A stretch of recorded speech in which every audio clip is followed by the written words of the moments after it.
Tonight I have something a little special for you. On the occasion of the release of my new book, The Magnificent Mischief of Tad Lincoln, on Tuesday, October 3rd, I decided to relinquish the reins of the show to someone else. And since Tad Lincoln's father is such an important part of this story, I'm joined by Catholic dad, podcaster, and founder of Chastity Project, Jason Evert. Jason, thank you so much for agreeing to talk to me about the new book. And, well, I guess I'm going to shut up now, and I'll let you ask the questions. It's your show now. Oh, thanks, Raymond. Well, no, as a father of 6 boys myself, I just want to first just thank you for writing the book. We're always looking for good resources for the boys. And I think I speak on behalf of a lot of the listeners, viewers. Like, I don't even know, I'd never even heard of Tad Lincoln before. So maybe what was it that drew you to him, and who was he? Yeah. Well, that's a great question. And look, I didn't know anything about Tad Lincoln. I mean, I must have read his name in passing in some, Lincoln biography. I've certainly seen the picture of he and his son, but I didn't know who the boy was. But, I covered the White House for so long, and every year we lived in D.C., the annual turkey pardon, which they have at the White House, is a big deal. They bring turkeys out and the president pardons it. It's kind of a light-hearted way to intro the holidays and the beginning of the Thanksgiving and then Christmas season at the White House. But I didn't realize until I started exploring it that that tradition is intimately tied to Tad Lincoln and his father, Abraham Lincoln. And what I discovered as I unpacked it is it's really the story of a father and a son and how they taught each other lessons of mercy and forgiveness that are really captured in that beautiful national tradition. And for me, Jason, it gave Thanksgiving and that tradition such deeper meaning.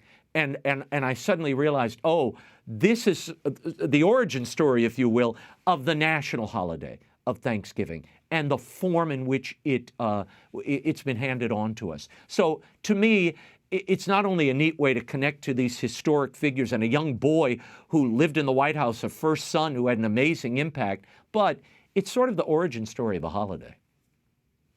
Yeah, I was talking to my kids about it on the way to school this morning and had to admit, I had no idea where this whole origin came from pardoning the turkey. So it's kind of neat to learn the backstory of it. And I know your book is, This one's not kind of like a one-off. This is a part of a series, the Turnabout Tales. Like, what's the significance of that?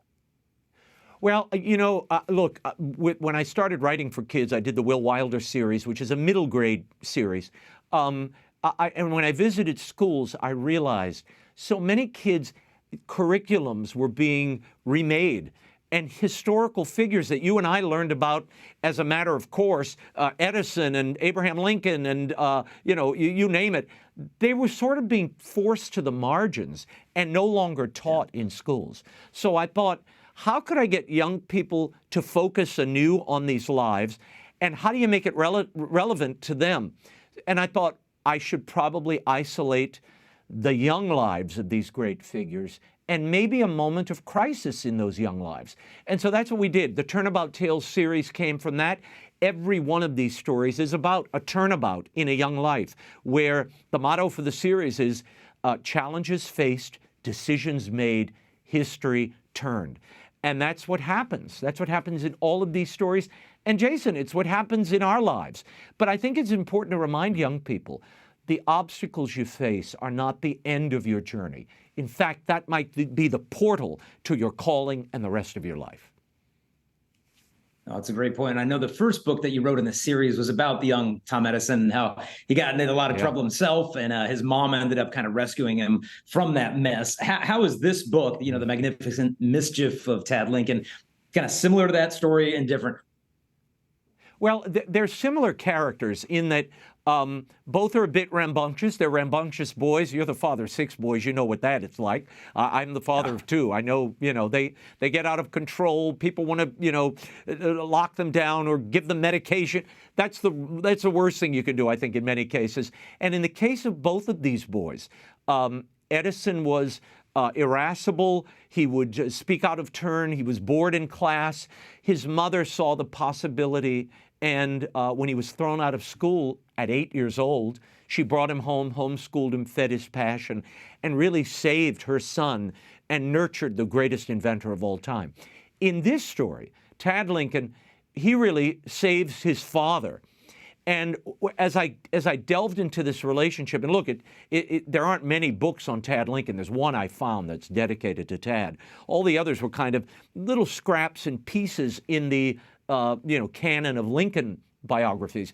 But what you quickly realize is Tad Lincoln was a touchstone of normalcy and joy to his father and for his father.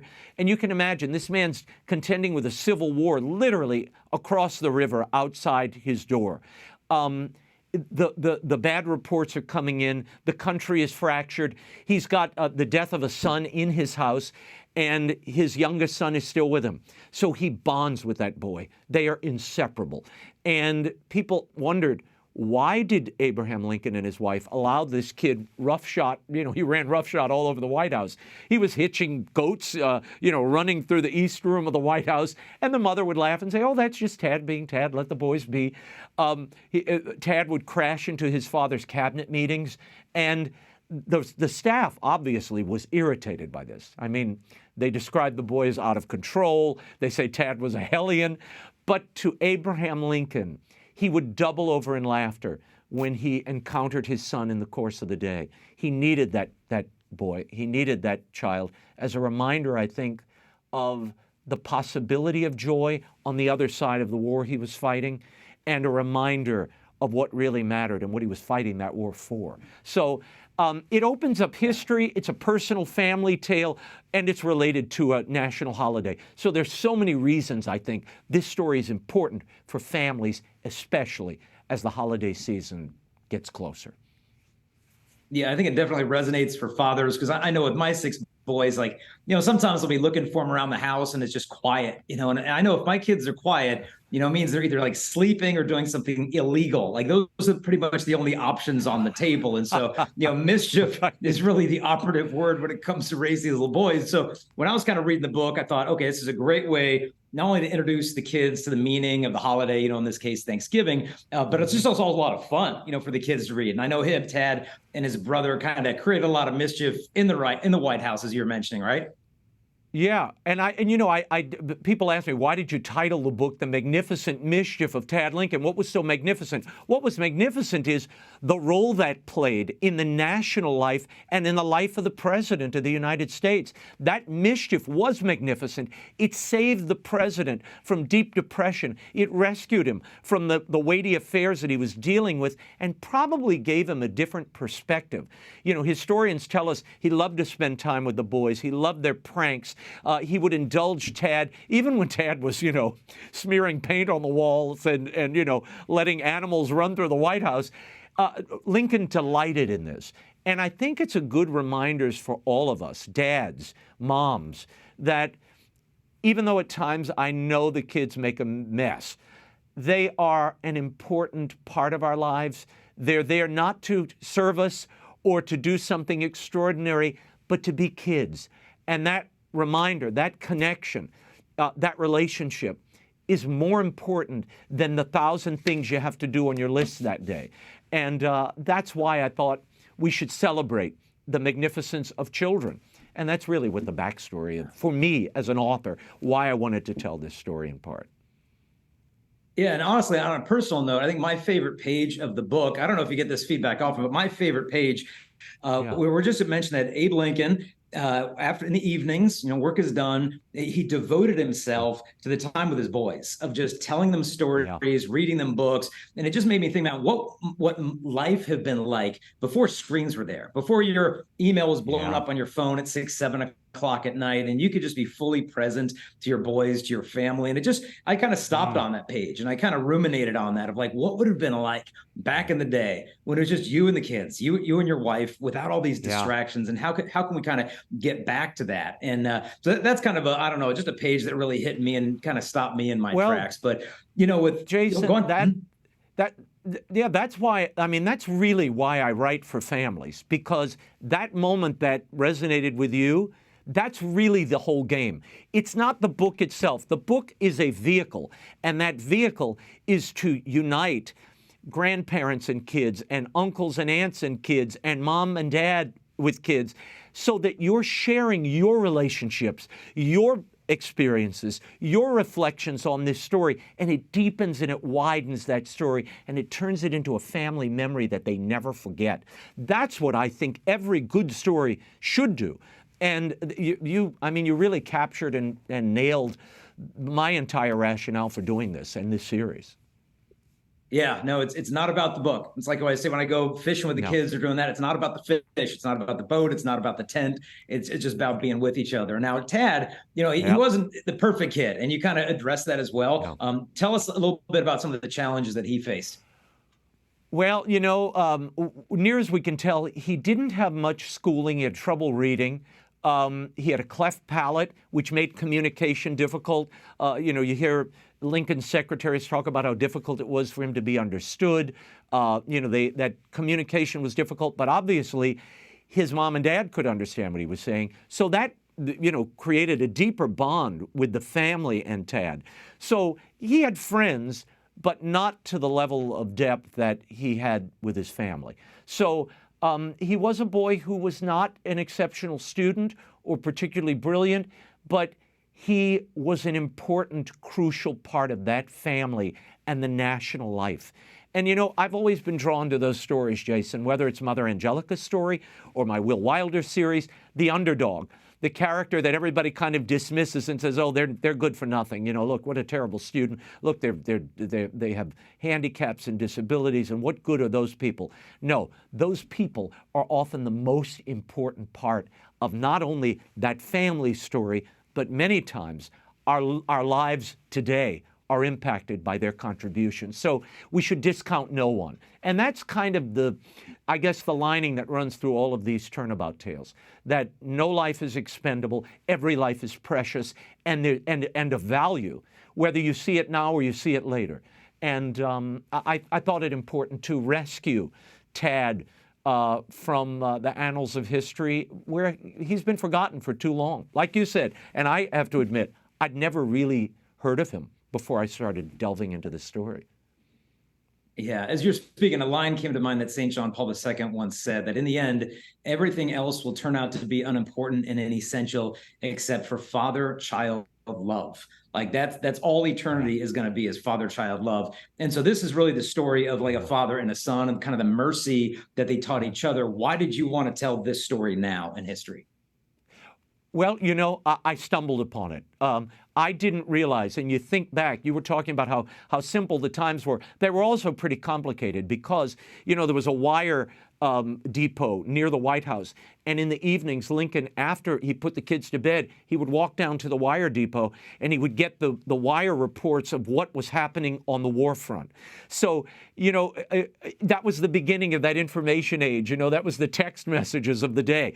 So it was already crowding in on Lincoln, but he made time for his family. He made time for that magnificent mischief that he shared with his son. But what I didn't realize is, at the same moment, the White House wasn't barricaded the way it is today. You could walk up as a citizen and wait to see the president. So people would snake, lines would snake outside the White House, begging for mercy for their kids who were at war, or asking clemency for some, war crime they had committed, abandoning the war field or whatever. And Lincoln in the evenings would also sit with Tad at his side at his desk and listen to the pleas of parents and loved ones, begging pardon and mercy and forgiveness for their kids. So it's curious that Tad absorbed all of that. He saw his father, who granted 82% of all the pleas for clemency and pardon that were asked. He watched that, and later he reminded his father of it at a particular moment, which I capture in the book. And this really, I think, is the backdrop that Thanksgiving is created in. It was Lincoln who created Thanksgiving as a national holiday. It was celebrated in different ways. Lincoln wrote the proclamation that canonized it, if you will, and it's the same year that this turkey pardon tradition began. So it's a neat piece of family history and national history, and that's why I felt I had to tell this story. Now, I mean, I know we've all seen a lot of pictures of Abe Lincoln, but pretty much all the photos I've ever seen, I mean, he looks pretty serious, and obviously he had a lot to be serious about what he was, struggling with in the nation at that time. But you have him on the cover just smiling, and there's even images of him inside just busting a gut, laughing. Like, why did you want him depicted that way, especially on the cover? Well, because it was a historical detail that I had picked up from the two of Lincoln's secretaries wrote about this.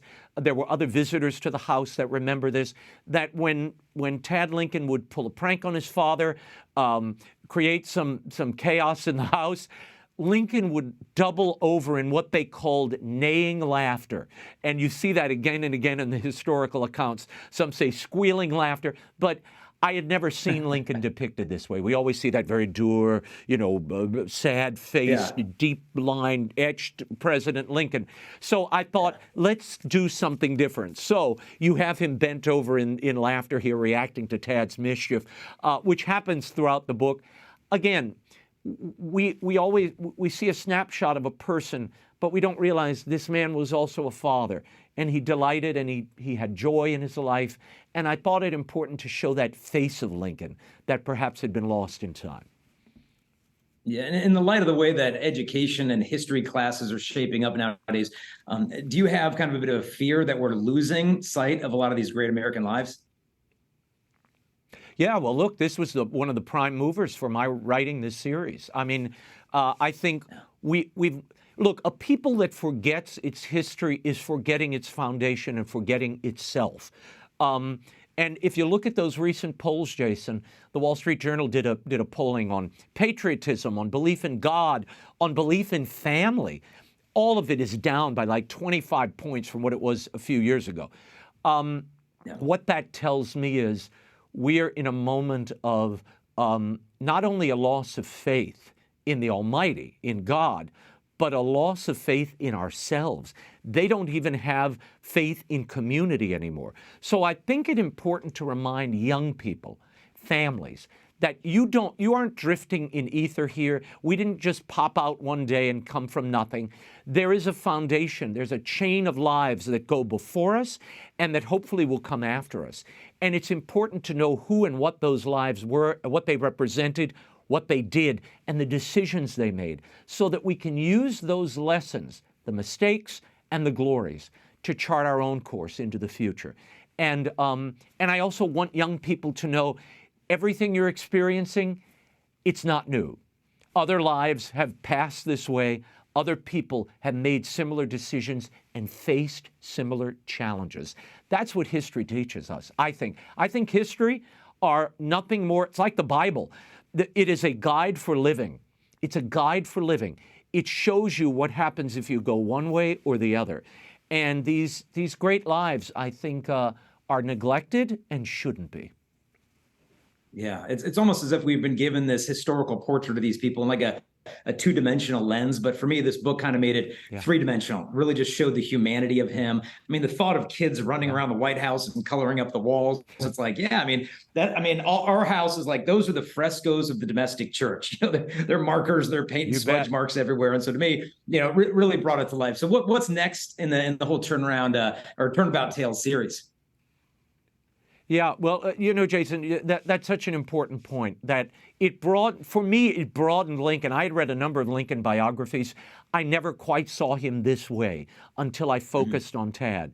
So, every one of these Turnabout Tales are a new American life now. We're broadening it. We're going to do, an international perspective down the road. The next one is about a great president who didn't start out so great, and yet how the flaws, the perceived weaknesses in that young life became the foundations and the seeds that blossomed into one of them, and I think is probably one of the greatest presidents of all time. But I won't tell you who.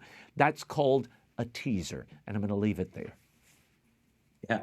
Well, thank you for the time you put into this. I'm looking forward to reading it to my boys as soon as we get it in a couple days here. But God bless you. Keep up the wonderful work, and thank you.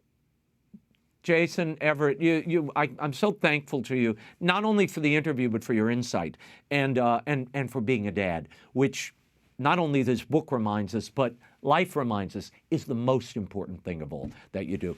Jason Evert can be found on X, formerly Twitter, at Jason Evert, and you can visit chastity.com, which is his great apostolate. The Magnificent Mischief of Tad Lincoln is out Tuesday, October 3rd. At Barnes & Noble, Amazon, wherever books are sold. And come join me on tour. I'm going to be at the Barnes & Noble in Metairie on Friday, October 6th, outside of New Orleans. Saturday, October 7th, I'm in Orlando, Florida at 2 p.m. at the Barnes & Noble there. Finally, I'm going to be at the Cool Springs, Tennessee, Barnes & Noble. And in between, I'll be at San Marco Books in Jacksonville. Go to RaymondArroyo.com. All the tour information is there, information on the book, and much more. Jason, thanks for joining me and coming aboard. Good to be on. Good to see you. Thank you.